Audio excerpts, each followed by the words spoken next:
Anne Hidalgo célèbre ce samedi les 10 ans de son élection en tant que maire de Paris.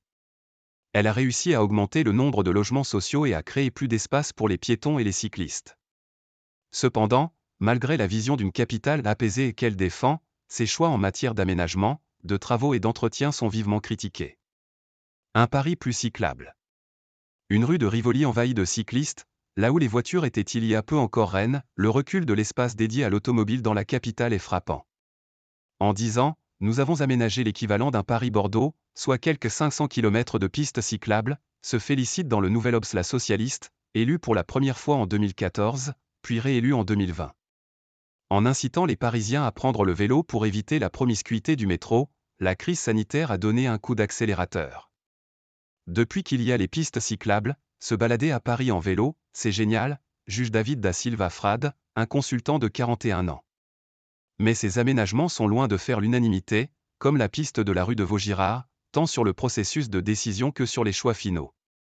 On découvre un matin qu'on a une piste cyclable en bas de chez soi, fustigée en 2020 l'opposante Rachida Dati, demandant plus de concertation avec les maires d'arrondissement.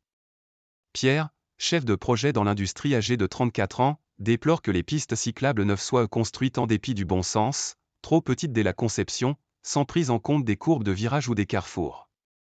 Résultat, tout le monde s'engueule.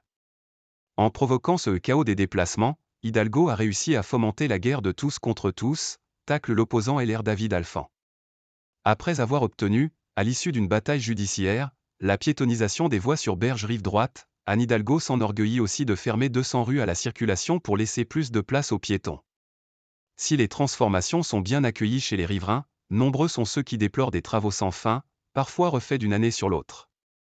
Plus de logements sociaux, moins de Parisiens.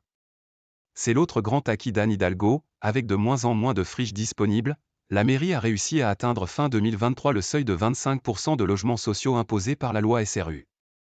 La mixité sociale est ainsi préservée, souligne l'hôtel de ville.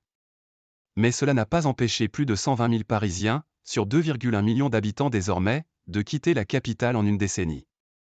Une anomalie dans une région parisienne en croissance démographique, souligne M. Alphand qui voit un lien objectif entre l'arrivée d'Anne Hidalgo et le départ des Parisiens. En cause, la cherté et l'exiguïté des logements.